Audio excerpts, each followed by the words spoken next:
আল্লাহ রাব্বুল আলামিন বলেন, হেদায়েতের মালিক আমি। আমার বান্দা যদি আমার কাছে হেদায়েত চায়, আমার যেই বান্দা হেদায়েত চায় ওই বান্দাকে আমি আল্লাহ রাব্বুল আলামিন হেদায়েত দিয়ে দেই। আমার ভাইরা, দিনের দাওয়াত আজও যদি সঠিকভাবে দেওয়া যায় তাহলে মানুষেরা দলে দলে আজও কালিমার সুশীতল ছায়াতলে চলে আসবে, ঠিক কিনা বলেন? দিনের দাওয়াত দেওয়ার জন্য সর্বপ্রথম থাকা লাগবে জ্ঞান। কি থাকা লাগবে? যাকে আপনি দিনের দাওয়াত দিবেন তার মন মাইন্ডের উপরে খেয়াল রেখে আপনাকে দিনের দাওয়াত দেওয়া লাগবে। বুদ্ধি শুধু থাকলেই হবে না, বুদ্ধির সঠিক প্রয়োগ করা লাগবে, ঠিক কিনা বলেন? হযরত ইউসুফ আলাইহিস সালাতু ওয়াস সালাম, আল্লাহ সুবহানাহু ওয়া তাআলা ওনাকে 10টা ভাই দান করেছিলেন, আর একজন আপন ভাই ছিল, আর 1900 ভাই ছিল, মোট 12 জন। কতজন? যে বা 10 জন সৎ ভাই ছিল, একদিন রাস্তা দিয়ে চলে যায়। রাস্তা দিয়ে যাওয়ার সময় কিছু দূর যাওয়ার পরে এক ভাই ডাক দিয়ে বলতেছেন,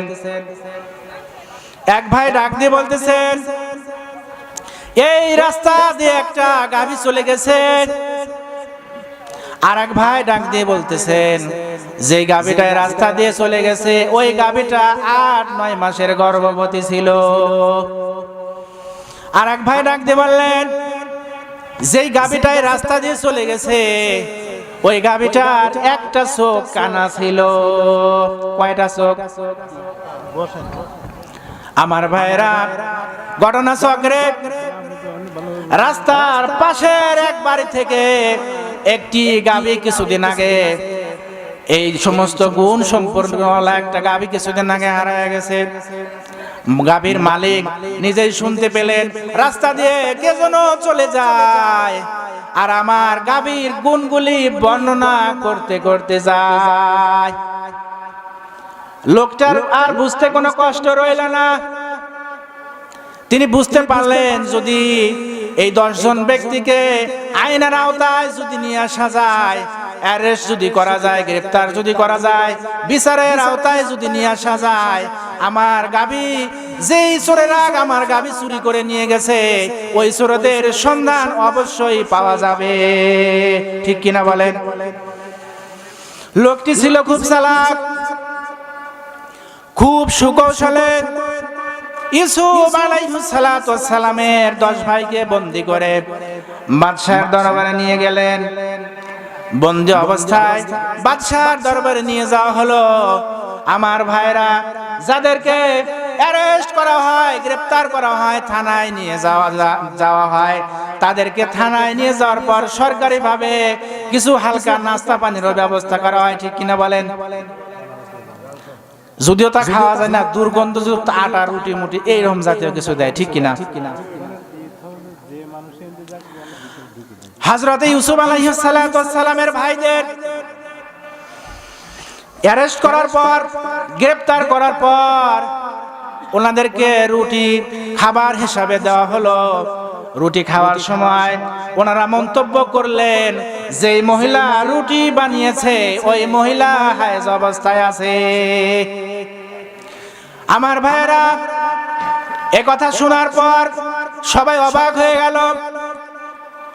যেই মহিলা রুটি বানিয়েছে এই 10 ভাই তাদের কোনোদিন দেখেও নাই, চেনেও না। কি করে তারা বুঝলো যে এই মহিলা রুটি বানিয়েছে হায়েজ অবস্থায় আছে? এই প্রশ্ন আসে কি আসে না? এর কিছু সময় পর, রুটি খাওয়ার পর কিছু সময় পর ডাক দিয়ে বলতেছেন, এই রাষ্ট্রের যে বাদশা, এই রাষ্ট্রের যে সরকার, রাষ্ট্র যে পরিচালনা করে, তার জন্মের ভিতরে ভেজাল আছে, মানে হারামজাদা। আমার ভাইরা, কোন দেশের সরকারের সামনে দাঁড়ায় যদি বলা যায় আপনার জন্মের সম্পর্কে ভেজাল আছে, তাহলে সেই বাদশা কি আস্ত ছাড়বে নাকি? আস্ত ছাড়বে? কথার জবাব দেন, আস্ত ছাড়বে? বাদশা ডেকে বললেন, গরু চুরির বিচার হোক আর না হোক, আমার জন্মের ভিতরে যে ভেজাল আছে এই কথা বলেছে। আমি বাদশা এই কথা না শুনে আমি এদেরকে কোনোভাবে আমার এই রাজদরবার ছাড়তে দেব না। আপনারা হলে কি করতেন? যদি কেউ বলতে যে আপনার জন্মের ভিতর ভেজাল আছে, ছাড়ে দিতেন? বাদশাহ ডেকে বললেন, আমার জন্মের ভিতরে ভেজাল আছে বুঝলা কি করে? হযরত ইউসুফ আলাইহিস সালামের 10 ভাই ডেকে বললেন, জাহাপানা, মেহমান হিসাবে যারা আসে তাদেরকে আদর করা, আপ্যায়ন করা, এটা হলো নিয়মের কাজ, আদবের কাজ। যার ভিতরে আদব খুঁজে পাওয়া যায় না, অবশ্যই তার জন্মের ভিতরে ভেজাল আছে। যেহেতু আপনার আদব নাই, আমাদের কাছে মনে হয়েছে বেয়াদব, মেহমানের কোনো সম্মান আপনাদের দ্বারা হয় নাই। যে সম্মান আমাদের প্রাপ্য ছিল, যেহেতু বিনা অন্যায়ে বিনা অপরাধে আমাদেরকে অ্যারেস্ট করে এখানে নিয়ে আসা হয়েছে। বাদশা ডেকে বললেন, সেটা না হয় বুঝলাম, বাদশা নিজেও জানে তার জন্মের ব্যাপারে কিছু সন্দেহ আছে, এই জন্য বিষয়ের বেশি দূর যায় নাই। বাদশা ডেকে বললেন, রুটি যেই মহিলা বানিয়েছে সেই মহিলা হায়েজ অবস্থায় আছে, এটা তোমরা বুঝলা কি করে? 10 ভাইয়ের পক্ষ থেকে জবাব দেওয়া হলো, যেই মহিলা রুটি বানিয়েছে ওই মহিলাকে আমরা চিনি না, কোনোদিন দেখিও নাই। বুঝলাম এইভাবে, প্রত্যেকটা রুটির মাঝখানে কাঁচা, এই কাঁচা প্রত্যেকটা রুটির মাঝখানে কাঁচা থাকার কারণে আমাদের সন্দেহ হয়েছে যে মহিলা রুটি তৈরি করেছে, বানিয়েছে, এই মহিলা রুটি তৈরি করার প্রতি কোনো খেয়াল নাই, অন্য মনস্ক আছে। প্রত্যেকটা রুটির মাঝখানে কাঁচা থাকার কারণে সন্দেহ করে মনের থেকে যে জ্ঞান উদয় হয়েছে, সেই জ্ঞানের আলোকে আমরা বলেছি যেই মহিলা রুটি বানিয়েছে ওই মহিলা হায়েজ অবস্থায় আছে।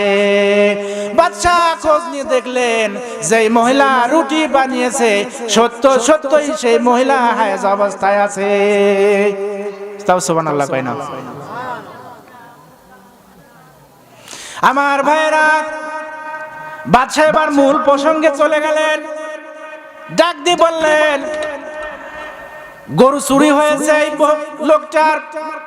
রাস্তা দিয়ে যাওয়ার সময় গরুর যেই গুণগুলি ছিল একের পর এক সেই গুণগুলি আপনারা বর্ণনা করতেছিলেন। নিশ্চয়ই এই গরু অন্য কোন মানুষ চুরি করে নাই, আপনাদের দ্বারাই এই গরু চুরি হয়েছে। হযরত ইউসুফ আলাইহিস সালামের 10 ভাইয়ের পক্ষ থেকে জবাব দেওয়া হলো, জাহাবানা, এই বিষয়টাও কাকতালীয় ভাবে মিলে গেছে। আসলে আমরা গরু চুরি করি নাই, এই এলাকার এই সমস্ত গুণ সম্পন্ন একটি গরু চুরি হয়েছে, আসলে তা আমাদের জানাও নাই। কয় তাহলে বুঝলা কি করে? রাস্তা দিয়ে যাচ্ছিলে আর যেই গরুটা চুরি হয়ে গেছে ওই গরুর গুণগুলো কিভাবে তোমরা বর্ণনা দিলে? প্রশ্ন হয় কি হয় না? ইউসুফ আলাইহিস সালামের 10 ভাই ডেকে বললেন, জাহাপানা, আমরা বলেছি গরুটার এক চোখ কানা ছিল। এর কারণ হলো যে রাস্তা দিয়ে গরুটা হেঁটে গেছে ওই রাস্তার এক পাশে ঘাস ছিল। আমরা ঘাসের দিকে তাকিয়ে দেখলাম ঘাসের এক সাইড খাওয়া আছে, এক সাইড গরুটা সুন্দর করে খেয়ে গেছে, আর এক সাইডের ঘাস যেইভাবে ছিল ওইভাবেই দাঁড়িয়ে আছে। তখন আমরা বুঝতে পেরেছি যে গাভীটা এই রাস্তা দিয়ে চলে গেছে, এক চোখ দিয়ে যতগুলি ঘাস তারা দেখেছে ওই ঘাসগুলি খেয়েছে, আর যতটুকু ঘাস দেখে নাই ওই ঘাসগুলো খায় নাই, রাস্তায় রয়ে গেছে। সুবহানাল্লাহ।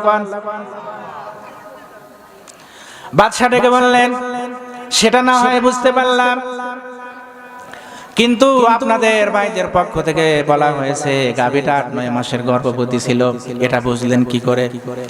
হযরত ইউসুফ আলাইহিস সালামের ভাইদের পক্ষ থেকে বলা হলো, জাহাপানা, যখন কোনো গাভী যখন গর্ভবতী হয় ওজন পেছনের দিকে বাড়ে না সামনের দিকে বাড়ে?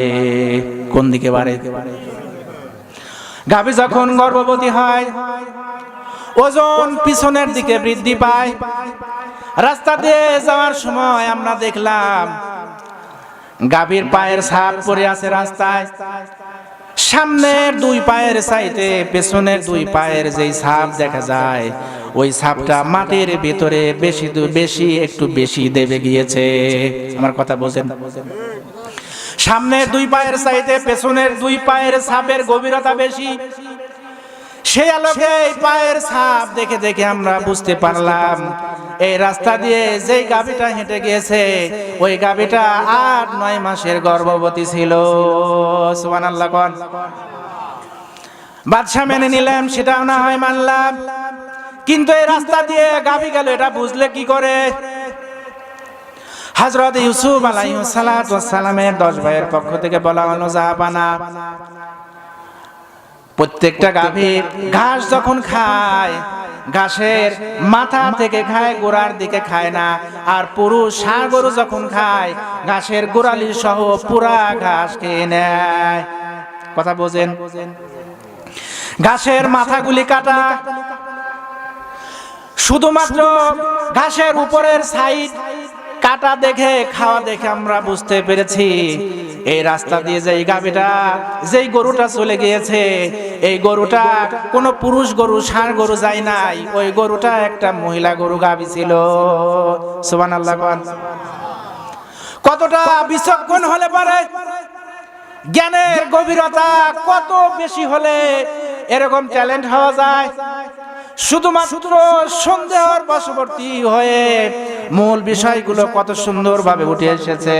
কিন্তু আমার ভাইয়েরা দেখেন, এত জ্ঞান নিয়ে এত বুদ্ধি নিয়ে যারা চলাফেরা করে সেই তারাই কিনা হযরতে ইউসুফ আলাইহিস সালাতু ওয়াস সালামকে ওনার আব্বার কাছ থেকে যখন মরুভূমিতে যখন নিয়ে যায়, এই ঘটনা আপনারা জানেন, ফাঁকি দিয়ে যখন নিয়ে যায় হত্যার উদ্দেশ্যে, নিয়ে যাওয়ার পর যখন হত্যার পরিকল্পনা করা হয়, যাই হোক লম্বা ঘটনা, আমি ওই দিকে যাব না, মূল বিষয় আমরা অন্য একদিক। হযরত ইউসুফ আলাইহিস সালাতু ওয়াস সালামের হত্যার পরিকল্পনা করার পর যখন হত্যা করতে তারা ব্যর্থ হয়ে যায়, বুদ্ধি পরামর্শ করে তাহলে একটা কূপের ভিতরে ফেলে দেয়। ওনার শরীরে যেই পোশাক ছিল ওই পোশাকটা খুলে রেখে দিয়ে হযরতে ইউসুফ আলাইহিস সালাতু ওয়াস সালামকে একটা কূপের ভিতরে ফেলে দিল। ঠিক কিনা বলেন? আর ওই পোশাকটা নিয়ে আসলো হযরতে ইয়াকুব আলাইহিস সালাতু ওয়াস সালামের কাছে দিলেন।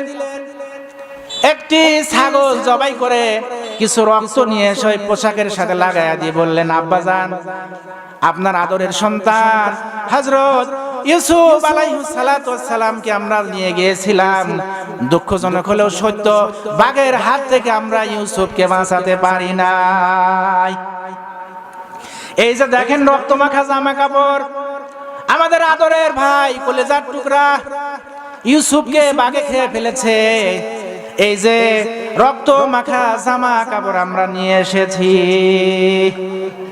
হযরত ইয়াকুব আলাইহিস সালাতু ওয়াস সালাম রক্ত মাখা জামার দিকে তাকিয়ে, জুব্বার দিকে তাকিয়ে তিনি দেখলেন কোন মানুষকে যখন বাঘে ধরে সমস্ত শরীর ছিন্ন ভিন্ন হয়ে যায়, টুকরা টুকরা। ঠিক কিনা বলেন? কিন্তু কি আশ্চর্য ব্যাপার, পোশাকের একটা জায়গায়ও কোনো প্রকার ছিদ্র হয় নাই, ছিঁড়েও যায় নাই। বাঘে ধরলে তো মানুষের পোশাক ছিঁড়ে যাওয়ার কথা। 10 ভাই এত জ্ঞানী বুদ্ধিমান হওয়ার পরেও তাদের মাথায় একবারের জন্য এই বুদ্ধি আসে নাই, এই ভালো পোশাক ভালো জুব্বা যদি আব্বার কাছে হাজির করি, জুব্বা দেখলেই আব্বার মনের ভিতরে সন্দেহ হবে। ঠিক কিনা বলেন? মানুষ যতই চালাক হোক, আল্লাহ পাক যদি মনে করে তার ষড়যন্ত্র মানুষের কাছে প্রকাশ করে দেব, ওর ষড়যন্ত্র ধরা পড়ে। ঠিক কিনা বলেন? যত সুকৌশলী হোক, যত বুদ্ধি নিয়ে চলুক, আল্লাহ যদি মনে করে মানুষের সামনে তোমাকে আমি ল্যাংটা করে দেব, উলঙ্গ করে দেব, আল্লাহ পারে কি পারে না? কোন সম্মান যিনি দান করেন তিনি কে? আবার সম্মান যিনি ছিনায় নেন তিনি কে?